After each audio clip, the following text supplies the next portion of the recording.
시간 하나님께서 우리에게 주시는 말씀은 에스겔서 24장의 말씀입니다.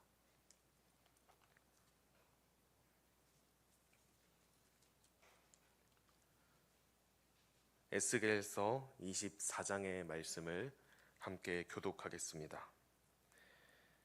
아홉째 해 열째 달 열째 날에 여호와의 말씀이 내게 임하여 이르시되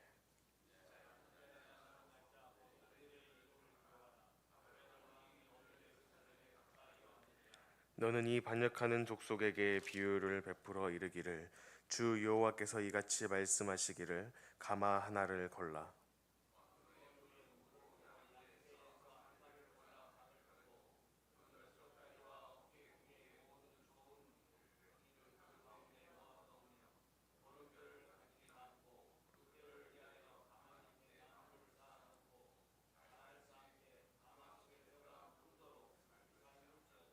그러므로 주 여호와께서 이같이 말씀하셨느니라. 피를 흘린 성읍 녹슨 가마 곧 그 속에 녹을 없이 하지 아니한 가마여 화 있을진저 제비 뽑을 것도 없이 그 덩이를 하나하나 꺼낼지어다.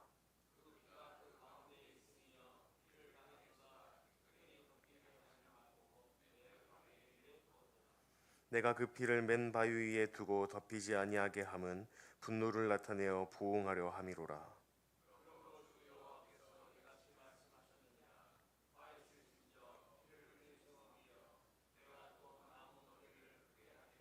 나무를 많이 쌓고 불을 피워 그 고기를 삶아 녹이고 국물을 졸이고 그 뼈를 태우고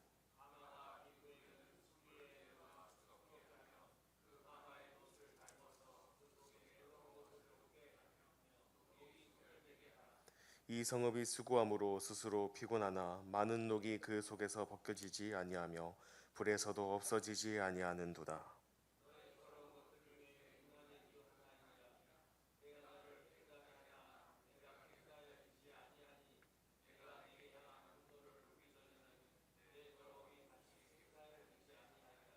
나 여호와가 말하였은즉 그 일이 이루어질지라. 내가 돌이키지도 아니하고 아끼지도 아니하며 뉘우치지도 아니하고 행하리니 그들이 내 모든 행위대로 너를 재판하리라. 주 여호와의 말씀이니라. 인자야, 내가 내 눈에 기뻐하는 것을 한번 쳐서 빼앗으리니 너는 슬퍼하거나 울거나 눈물을 흘리거나 하지 말며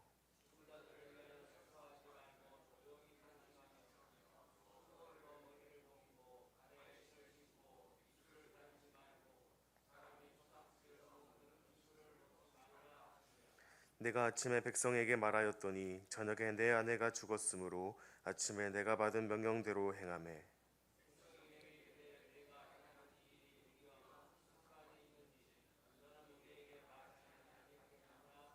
내가 그들에게 대답하기를 여호와의 말씀이 내게 임하여 이르시되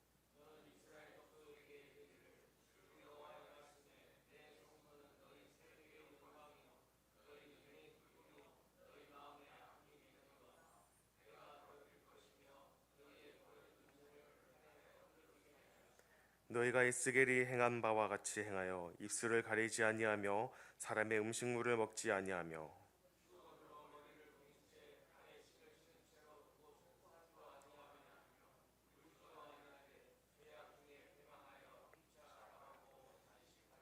이같이 에스겔이 너희에게 표징이 되리니 그가 행한 대로 너희가 다 행할지라.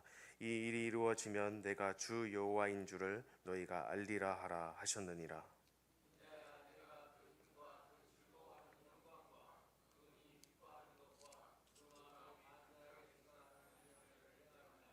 곧 그날에 도피한 자가 내게 나와서 내 귀에 그 일을 들려주지 아니하겠느냐. 그날에 내 입이 열려서 도피한 자에게 말하고 다시는 잠잠하지 아니하리라. 이같이 너는 그들에게 표징이 되고 그들은 내가 여호와인 줄 알리라. 아멘.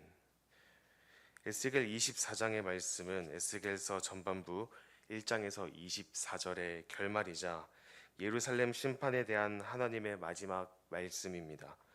하나님은 오랜 세월 동안 인내하셨고 반복된 경고와 상징을 통해 회개를 촉구하셨지만 백성은 끝내 그 음성에 귀 기울이지 않았습니다. 이제 심판의 날은 현실이 되었고 하나님은 그 심판이 결코 우연이나 이스라엘의 정치적, 외교적 실패가 아니라고 분명히 말씀하십니다.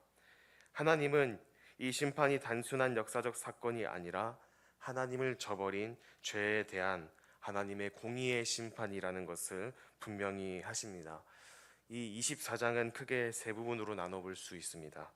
첫째는 가마솥의 비유로 예루살렘의 죄악을 드러내는 1절에서 14절, 그리고 둘째는 에스겔 개인의 삶을 통해 심판의 깊이를 보여주는 아내의 죽음 사건, 이것이 15절에서 24절까지, 그리고 셋째는 예루살렘 멸망 소식이 도착하고 이후 에스겔의 사역이 전환되는 예언자의 입이 다시 열리는 이야기가 25절에서 27절에 기록되어 있습니다.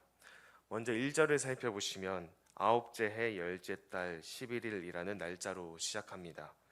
하나님은 에스겔에게 이 날을 정확히 기록하라고 명하십니다. 그냥 기억하라는 정도가 아니라 그날이 얼마나 중요한가를 드러내는 말씀입니다. 이 날은 어떤 날이냐면 바벨론 군대가 예루살렘을 포위하기 시작한 날입니다.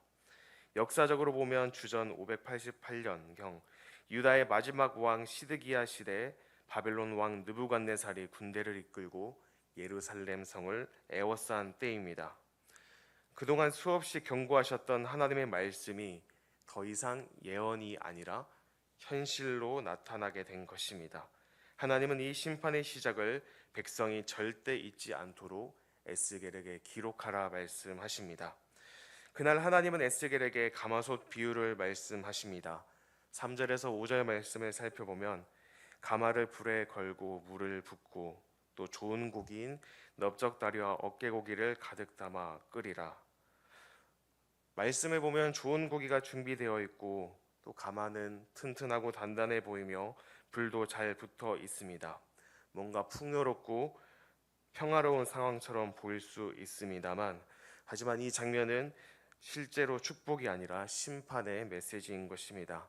지난번 에스겔 11장에서 살펴보았듯이 결국 이 가마솥은 예루살렘 성이며 그 안에 삶아지는 고기는 그 성 안에서 멸망하는 그 당시의 이스라엘 지도자들과 백성들을 의미하는 것이었습니다. 이어서 하나님은 예루살렘을 피 흘린 성읍이라고 6절 말씀을 통해 밝히시는데, 이것은 단순히 범죄가 많았다는 뜻이 아니라 오랫동안 고착화된 불의와 억압, 살인, 우상숭배, 하나님을 멀리한 영적 음란함이 도시 전체를 뒤덮고 있다는 뜻입니다. 겉으로는 제사가 드려지고 하나님에 대한 예배가 드려지고 있는 것처럼 보였지만 실제로는 그 예배 뒤에 감춰진 수많은 죄가 있었다는 것입니다. 죄는 아무리 덮으려 해도 하나님 앞에서는 그대로 드러나게 됩니다. 그리고 그 죄가 얼마나 심각한지를 보여주시기 위해 하나님은 이 가마의 불을 더 세게 붙이라고 10절 말씀을 통해 이야기하십니다. 나무를 더 쌓고 고기를 삶고 국물을 졸이며 심지어 뼈까지 태워버리라고 하십니다. 이는 하나님의 심판이 점점 더 강해질 것을 보여주고 있습니다. 13절에서 14절 말씀을 보면 하나님은 매우 안타깝고도 무서운 말씀을 하십니다. 내가 너를 깨끗하게 하려 하였으나 내가 깨끗하게 되지 아니하였으므로 내가 내 분노를 내 위에 다 이루겠다. 하나님은 이 이스라엘 백성들을 정결케 하시려고 수없이 기회를 주셨습니다. 선지자를 보내어 하나님의 말씀을 대언하게 하셨고 그들의 죄에 대한 하나님의 끊임없는 경고를 선지자를 통해 말씀하셨습니다. 그러나 그들은 듣지 않았고 죄에서 떠나지 않았으며 그 대가로 하나님의 인내는 심판으로 뒤바뀌게 된 것입니다. 14절에서 하나님은 이렇게 선언하십니다.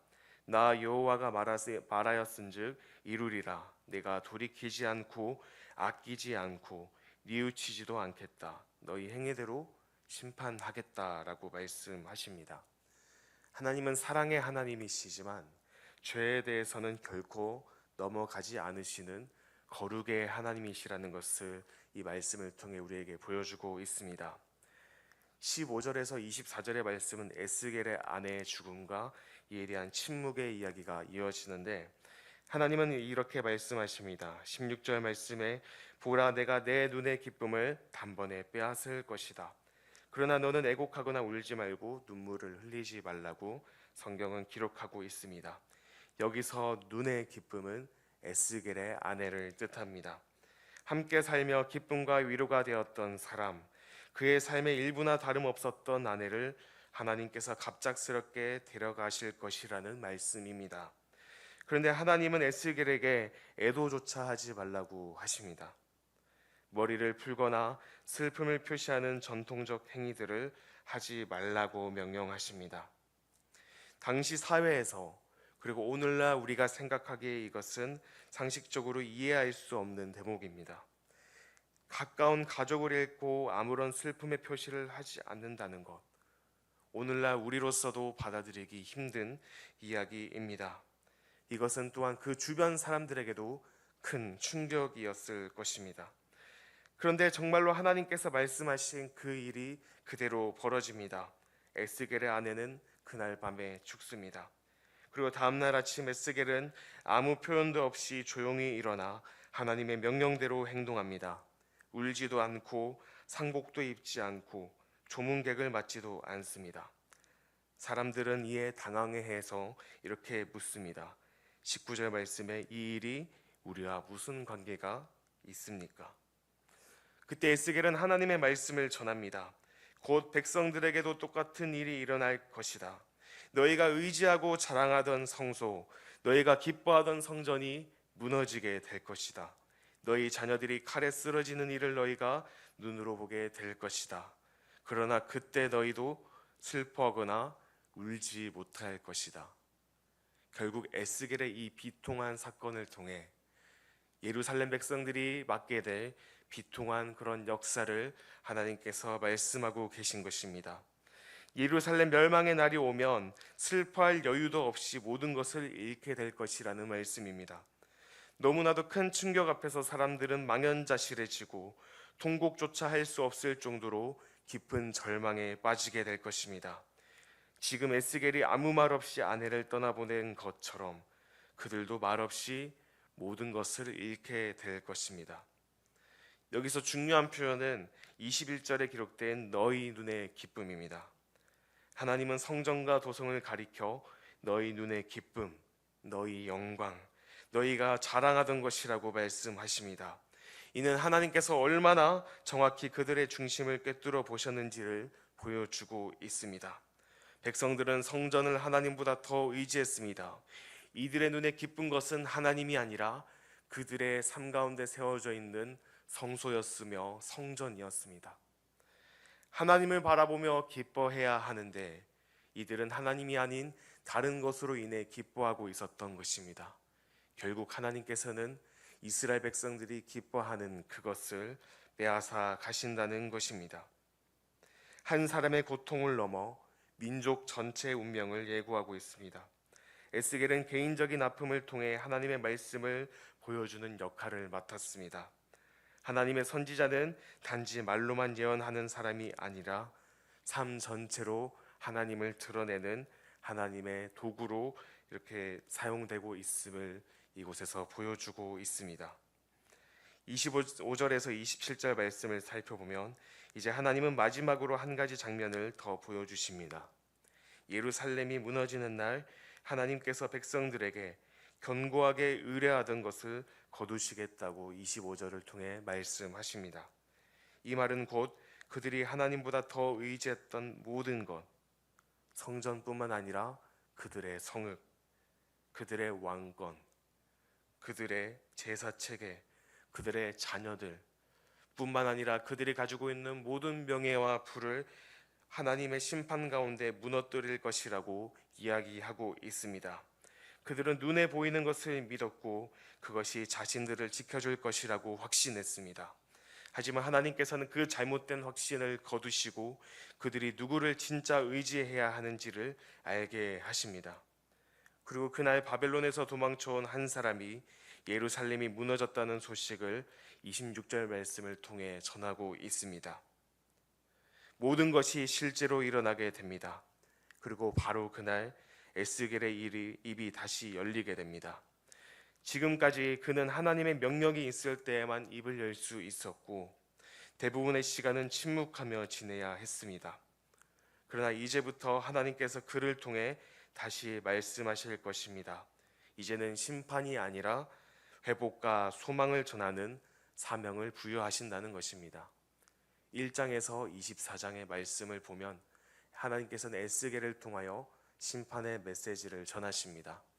그러나 이 24장 이후로는 하나님께서는 에스겔의 입술을 통하여 회복과 소망을 전하는 그런 메시지를 그 이스라엘 백성들에게 전파하게 하신다는 것입니다. 이 모든 일이 이루어진 후에 백성들은 비로소 알게 될 것입니다. 내가 여호와인 줄 너희가 알리라. 심판 전에 하나님께서 우리의 여호와인 줄 알면 참으로 좋겠지만 이들은 하나님의 공의의 심판이 이루어진 이후에 하나님께서 우리의 여호와인 줄 알게 될 것이라는 말씀으로 에스겔 24장이 마무리됩니다. 하나님의 심판이 실제로 시작되는 전환점이었습니다. 하나님은 단 한순간도 충동적으로 심판하지 않으시고 오랜 세월 경고하시고 기회를 주십니다. 하지만 백성들은 끝내 하나님의 말씀에 귀를 기울이지 않습니다. 하나님은 가마솥의 비유를 통해 예루살렘의 죄를 드러내셨고 에스겔의 아내의 죽음을 통해 이스라엘이 겪을 깊은 상실과 침묵을 미리 보여주셨습니다. 그리고 마지막으로 예루살렘 멸망의 소식이 들려오는 날 에스겔의 입을 다시 여시며 회복의 말씀을 준비케 하셨습니다. 이 말씀을 살펴보며 우리는 이렇게 질문해 볼 수 있습니다. 과연 내 눈에 기뻐하는 것은 무엇인가? 내 눈에 기뻐하는 것은 과연 하나님이신가? 이것을 다른 말로 표현한다면 내가 더 신뢰하고 의지하는 것은 무엇인가? 내가 더 쫓는 것은 무엇인가? 내가 하나님보다 더 사랑하는 것은 무엇인가? 그것이 바로 오늘 본문에서 말하고 있는 내 눈에 기뻐하는 것입니다. 여러분들은 무엇을 의지하고 있습니까? 하나님보다 더 믿고 기대하는 것은 무엇입니까? 혹시 하나님 없이도 괜찮다고 여기는 자만함이 우리의 마음 가운데 계속 파고들지는 않습니까? 하나님은 죄를 가볍게 여기시는 분이 아니십니다. 오래 참으시고 우리를 기다려 주시지만 결국 회개 없는 삶은 하나님의 공의의 심판을 부르게 됩니다. 하지만 하나님은 심판으로 끝내지 않으십니다. 무너진 자리에서 다시 말씀하시고 회복을 시작하십니다. 오늘 에스겔 24장에서 하나님께서는 이들에게 예루살렘의 멸망을 보여주셨습니다. 경고가 실제로 그들의 삶 가운데 이루어지는 순간이었습니다. 하지만 그 심판이 이루어진 순간 이후에 하나님께서는 에스겔 선지자를 통하여 회복의 메시지를 전하십니다. 이것이 바로 우리를 향한 하나님 아버지의 마음입니다. 우리가 돌이키기를 간절히 바라고 기회를 주시며 그래도 우리가 듣지 않을 때 하나님께서는 우리가 돌아오길 바라는 마음으로 공의의 심판을 이루시며 우리가 모든 것을 잃고 절망하고 좌절해 있을 때 하나님은 우리를 외면하지 않으시고 다시 회복해 하신다는 것을 오늘 말씀을 통해 분명히 이야기하고 계십니다. 그 하나님을 날마다 우리가 생각하며 그 하나님을 신뢰하며 우리의 눈이 보기에 좋은 것을 계속해서 쫓는 삶이 아니라 하나님 아버지를 바라보며 살아가는 저와 여러분 되시기를 바랍니다. 껍데기만 남은 신앙이 아니라 하나님만이 나의 참된 기쁨이요 나의 삶의 중심이 되길 고백하는 저와 여러분 되시기를 간절히 소망합니다.